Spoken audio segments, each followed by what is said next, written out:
Saoirse Welland. Hello, George. You've written a book. I can't even mimic that accent, but yes, I've written a book called A Colourful Life. And you've lived quite a journey. Yeah. I've experienced all corners of trauma, put it like that. When did you first ever start writing? So it was around the time when I was 21, but actually just before. So I was really suffering with my eating disorder. I was diagnosed with anorexia. I was in sheer denial. But I had my 21st birthday and then went away for it. And I had a blog. So it was just sort of when I was on house arrest, not by the police, but like in terms of, you can't go out to exercise and all this, even though I still continue to exercise. I just found myself writing. Yeah, a little blog. And then 9 months in an inpatient unit, you don't really have much to do. So I just wrote and wrote and wrote and wrote. It just gets things out because my head, I'm an addict. My head is like jungle, It can catastrophize. I can just go to any corner. So it's about just to get it off my tits. Yeah. It's a good move, finding people's creative purpose, especially if you're one of the select few who are a little experimental with risky behaviour. Finding a creative outlet is a great way of finding a positive channel. Yeah, definitely. And it utilises time, doesn't it? And gives for me, a sense of routine. It kind of implements a bit of routine into my day-to-day. It's like, okay, I need to write today. You're quite regimented. Because I've tried writing, like 1 or 2 pages tops, and then it's just like, I'm never going to get back around to that. And so when I found out you'd written an entire book, I was like, wow, that is unbelievable. And then I opened it, and I was super gripped. Yeah. The way you write, it was like watching a TV show. It reminded me of like watching an episode of Skins. Yeah, and yeah, no, but it's because it's so visceral, and it was like raw, and it was like straight into the point. But there was also, you'd gilded it with these lovely kind of like joyful mementos and like these quips and whatnot, right? Yeah. So that's why it made me feel like I was watching a show unfold by reading. So you said you've been writing since the blogs. Yeah. And then what was the sparking point? I've dedicated the book to my best friend, Hayley. When I initially started my recovery journey, she reminded me of how important writing is to myself. She's like, just pick it up, just start doing it. So I started writing it, and then it started getting picked up, like my story. Oh, wow. The Daily Mirror and stuff, Chat magazine, Australia's Take 5 magazine. It's pretty cool. And essentially, to cut a long story short, my one of our family friends, Catherine, she's seen one of my articles, and she was doing a podcast.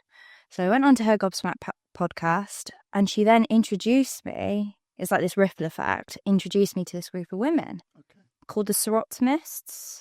So they're essentially, in a nutshell, a female organisation that's all about enabling women to, reach their potential, and also helping young girls. And then I met the membership director, Dishy, and she was like, Saoirse, we've got a great Diamond Education grant. So we've got a good scheme that we think you'd be eligible for. Apply. So I did, and I got a writer's coach. Yeah, from that I went through the process of writing my book, and I'm so blessed for what my higher powers put me in terms of what's been put in my path. And it's the power of yes as well. Oh, do saying yes, okay, yes, I will meet them, or yes, I will go to that networking event. But I did know that I wanted to write a book, because to me, my message is, particularly to our generation, our age group, I know those younger than us are kind of getting sober curious and stuff. But for our kind of age group, it's just to kind of reinstate, you're never too young to get sober. I was 26. I was on drinking diaries at the age of 16 and bringing vodka into school and water bottles. It started quite young. My alcoholism really got a grip on me quick. So, yeah. I'm really fascinated by the fact that you were talking about higher power. Oh, really? And how much of an important element that is in the creation of your book, and also your sobriety story. Yeah. Was that one of the trigger points, or did you find that during the process, do you reckon? Ooh. I remember it when I was in the rooms of AA, somebody had said, oh yeah, I really couldn't grab the whole concept of higher power and stuff, or God. And then their sponsor had said, why, if you don't believe in it, why are you fighting against it? There's got to be something. And I thought that was so true. For me, I was brought up as an Irish Catholic. I really struggled with the religion because I basically see my grandparents living in fear of God. And I was like, but you go and worship this person like every Sunday, like what? But I always prayed, even through the madness and the chaos. And I remember before I was admitted to hospital for the eating disorder for the 9 months, I went into the church by bandstand and I lit a tea light with my ex. And I just got on my knees and I prayed. I said, please just send me a sign. Before you knew it, I was admitted. So I guess there's got to be something bigger and better than us, right? Mm-hmm. Someone else is, calling the shots. And for me as well, I don't ever feel alone. Whatever my higher power is, it's around chilling. Obviously, initially, you need to decide if you're powerless over any substance, alcohol, or, different behaviours, and question whether or not your life has become unmanageable as a result of that. Mm-hmm. And then, 12-step fellowship. Yeah, 12, which you can't talk too much about. You've said the 12-step fellowship, you sort of have to be involved to understand it fully. Yeah. But it'll help people go from, well, I think people who are looking for sobriety and know there's a sort of a spiritual or like a void in them of something. Yes. And it can help you go through the process of filling that with something that's not a temporary chemical. Yeah, spiritual solution. Yeah, right. Yeah. Right. Okay. So there's that. Yeah. So to jump back again, the publishing of the book. How do you publish a book? Oh, wow. So with my writer's coach, Ali, I went through the whole kind of process and she's done an initial edit. Then you have to buy an ISBN. So that's like the little barcode at the back and register it and stuff. So whether or not you want that under a specific publishing house or if you're self-publishing like I was, I created like my own business in aid of my little dog that passed away, Lottie Publishing Co. Most people tend to, if you're self-publishing, they will go down the Amazon route because they're kind of essentially made on demand. So they'll be printed, etc. as and when. I also had some support from a lady that's well known in the area called Sally, and she done a quick final edit on my book in terms of like the formatting, etc. Right.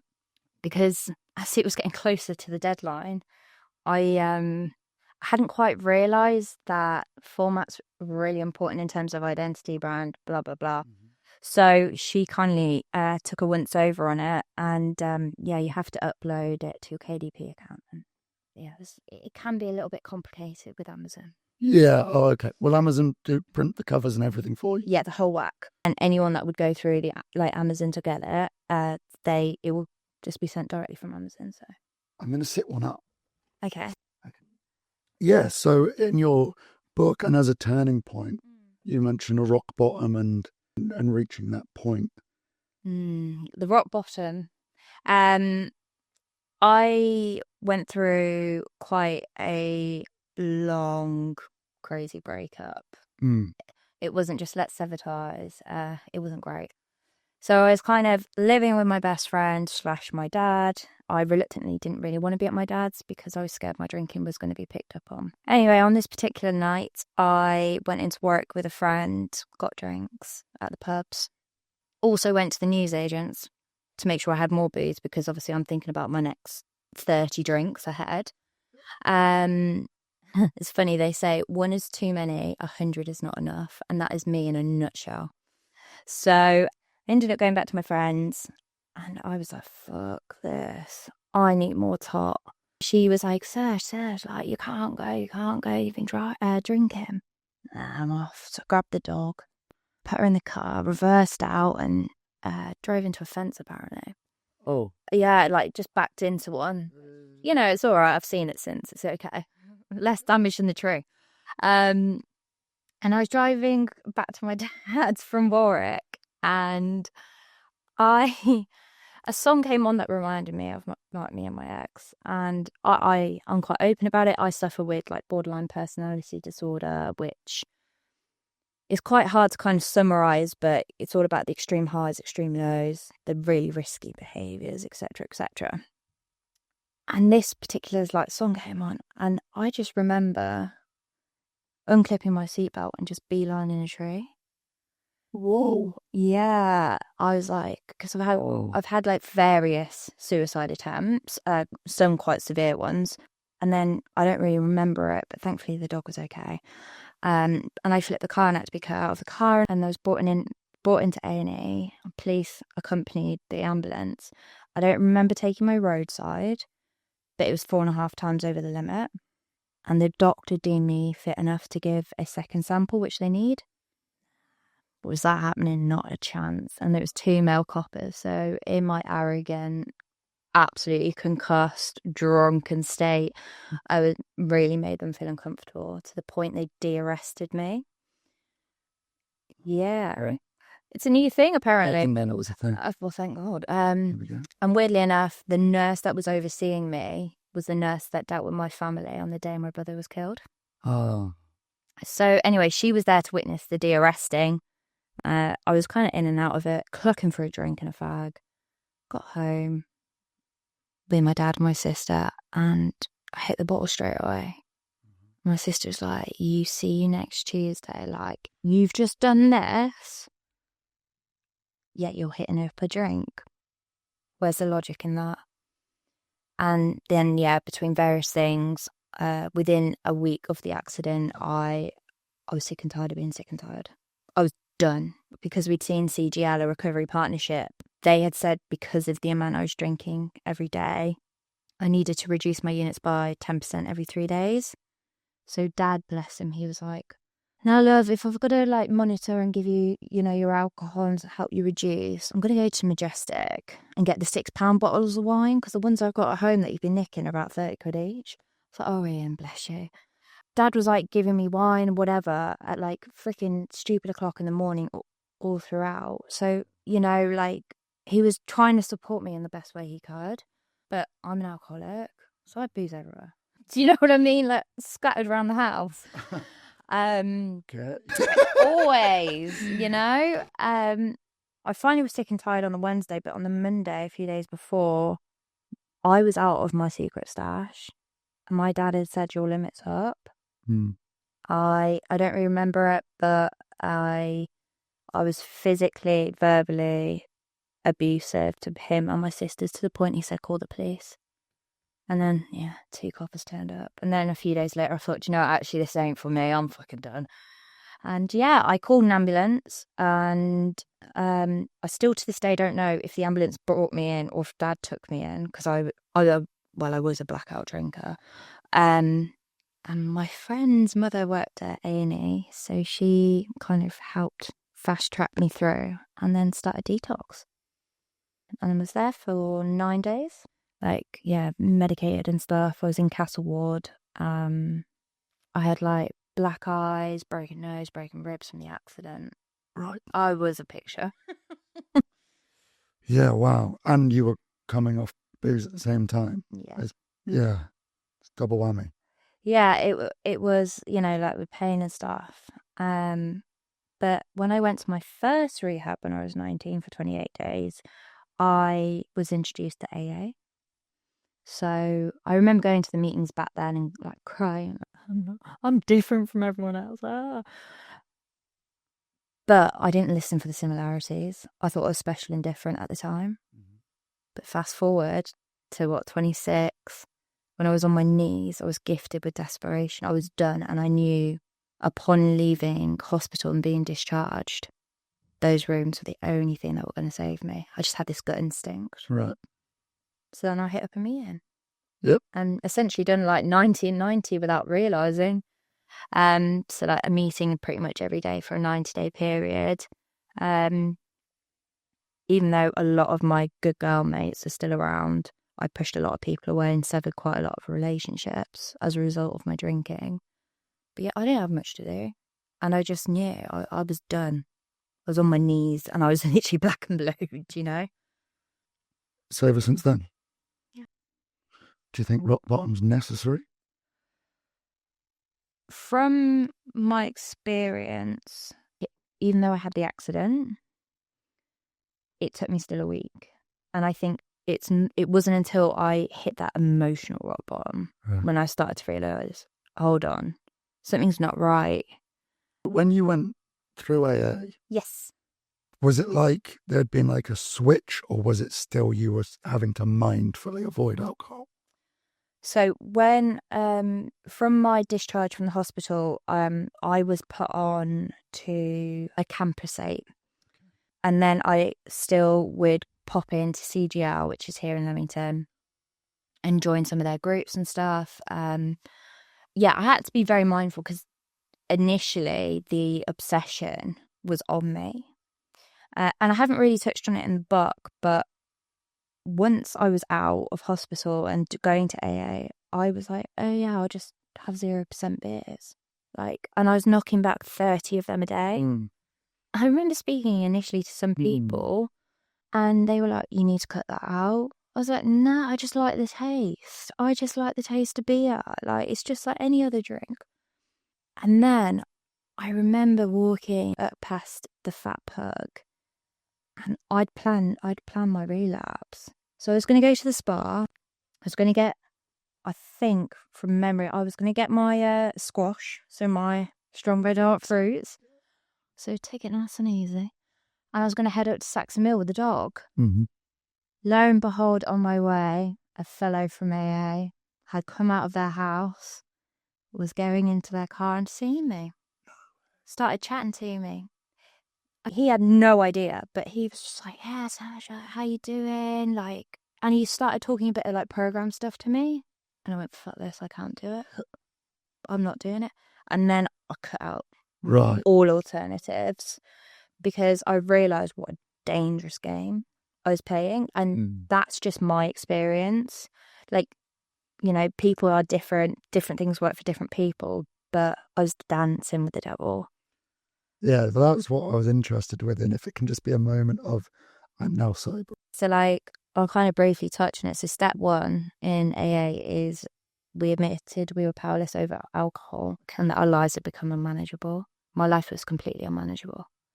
And because I had like a history of praying anyway prior, the whole prayer side of things was like piece of piss for me because it was nothing new to me. And I would just pray and pray for that obsession and that compulsion to leave me. And it lifted like probably about four or so months into the program, into my recovery. Yeah, and I really did resent everyone my age, but especially from around here because it's a small place. Because they were going out to raves, they were going to festivals, they were doing this, they were doing that. And I was like, I'm 26, like my life is over. Like, absolutely. I was like, remove that. That was my best friend. That was there 24/7, literally. There was so much fear in me. It's a fear-based illness. And over time, when I really started working, I got myself a sponsor. I started going through the steps, and they're in the order for a reason. Step 4 kind of involves you essentially putting a huge mirror in front of you and looking at your reflection and going, that was my part to play. And yeah, I really worked hard, went through the steps.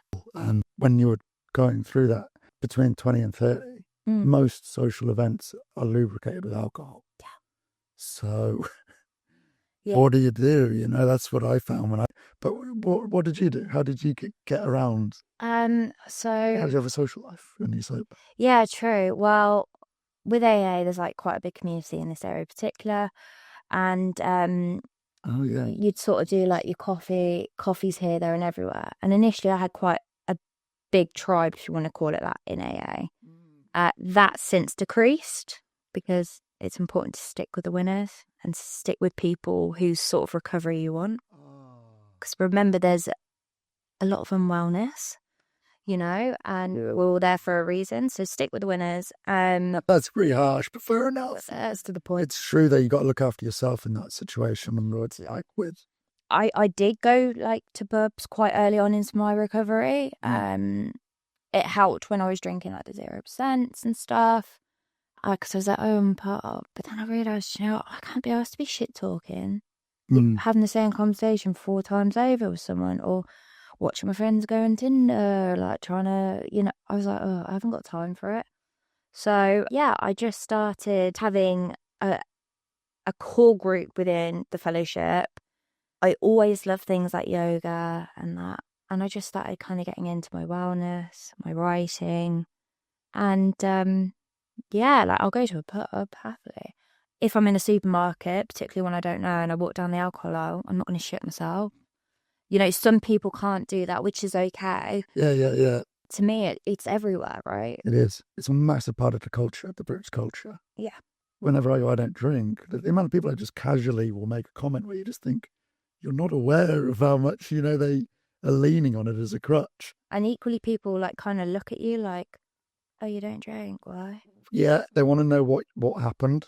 They want to know what's wrong. They want to know, But once you found a group who are just, all my friends champion mine, they are like, we don't like you drunk.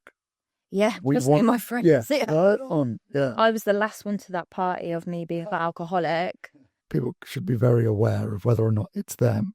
It's for them, and there should be more of a championed option. Yeah, totally, 100%. Like, you don't have to just go to the pub to hang out and stuff. Yeah, there's so much to do. With your blogging, could you use a lot of the stuff you'd already written almost as a reference point?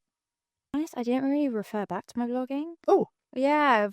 I thought you'd written how many years and you'd gone, perfect, I'll just implement that there. Copy and paste. Yeah, no, it was quite interesting. Like, I obviously started putting things down on paper or keyboard. I knew that I wanted to write a book. So I started kind of like putting bits and bobs together. And then high power moment, the opportunity came where I could get a grant for a writer's coach through the Soroptomists. And then obviously I went through the process, like the creative process and stuff. I found it hard at times. Yeah, it's really personal stuff. Yeah, wondering how easy that is to actually know you're putting that out to public. Yeah, it's to the point. I haven't bullshitted. It's all from my own point of view in terms of the experiences and stuff that I've been through, from like sexual abuse to the loss of my brother, which was really, really hard. Witnessing your sibling getting killed in front of your eyes is not a fun time. And that's when the alcoholism really riled up and went and stepped too far. But yeah, like my blog has been neglected for a bit. So I need to get back on it. And as soon as I go to like write on it, I'm like, oh God, I need this, I need to do that. So it's my time management. I'm not very good. I'm good when it comes to the world of my own, like I'm self-employed, doing bits, ensuring that things are all in the diary. But when it comes to me time, I still kind of slack on that. But yeah, it is therapeutic. But I also I have weekly therapy as well. So I always get it confused. It's either EDMR or EMDR. I'm having that at the moment. I had it for the first time when I was 19 in rehab, and I found it absolutely life. It just transforms because I've done a lot of therapy. Mm-hmm. Yeah. It's all holistic. It's part of a big holistic life transformation and also it's just like to let people know, I don't want to refer back to it too much, but particularly when I walked into the rooms of AA, I realised that I wasn't special or different. Oh, right. I thought I was the only one that had to deal with A, B, and C and, drank and behave the way I did. I also believe there's a fine line between things in terms of, yes, like, let's be honest, there's always going to be somebody better off than you and worse off than you, right? In this world, 100%. But equally, your experience, regardless of what it is your experience. It's personal to you. Even though, yes, people will have that in common, you also have to, treat yourself with kindness as well and be like, okay, this is my experience. I don't need to be so, cold about it as well. Like, this did happen to me, and that's where the acceptance comes in. But equally, other people have gone through this. So, for me, that whole victim mode, that, role play I was doing, yeah, that got fucking shattered. Wow. That's a mad thing to say. Yeah. Because I was so stuck. That's a mad thing to, if you're self-aware of it. Yeah, right. Okay. Yeah. Okay. Because from what I've read, I kind of could be understand you'd feel hard done by at times by life. Yeah, which I do now accept. Right. But I don't know, because I'm quite spiritual these days, particularly now, I just know it's all part of my plan. Okay. And for me, God will only throw at me what I can deal with. Yeah. And It's just interesting to hear someone go, I was playing a victim, because there's so much power nowadays given to victims. So then when someone flips around and goes, yeah, I was doing, and it was Oh, yeah. Because, like, look, unbelievably self-awareness. yeah, because if you had my life, you'd drink and act like me, and you'd sniff, Yeah. and you'd and you'd do crazy shit. Do you know? Like, that was my life. Yeah. Because I was a victim. Told yourself a story in your head. Yeah, narrative. Yeah. And I was deserving of that. Wow. And then Do you know? And you've just gone, that's not your life. That's not your narrative. That's not your story anymore. No. No. I've got to floor it. I've got to shatter my ego. And I've got, obviously, things in my life that I help assist me in doing so. It is free. Seeing your, like, radical honesty. Yeah. What you get is what you see. I don't know what they say, but yeah, like, No. it may not make a lot of sense, but I'm always honest and probably a bit too transparent. But I think for me especially, and it kind of goes back to why I wrote the book as well, the big driver for it was obviously from this sort of community I'm in and stuff at the moment, that shared experience is so important. And I've learned quite quickly that shame, guilt are a catalyst for me to then go into self-pity mode. Yeah, like, with respect to that, like, it will then lead me back to a drink. So, nah, I ain't got time for it. I've just got to hold myself accountable, do my best, be of service. And so I hope by, sharing my story, it will remove guilt and shame and those associated emotions with people that are struggling or find themselves faced with similar circumstances. Yeah, you are just straightforward authenticity. Thanks. Just say I was. To be honest, I'm just sat here kind of like, I didn't expect to be sort of so uplifted and sort of like also self-analytical by the end of this moment as well. It's been quite... No, I've got to be honest. Program of honesty I practice these days. Yeah. Yeah. Good on you. But you also have to check your motive.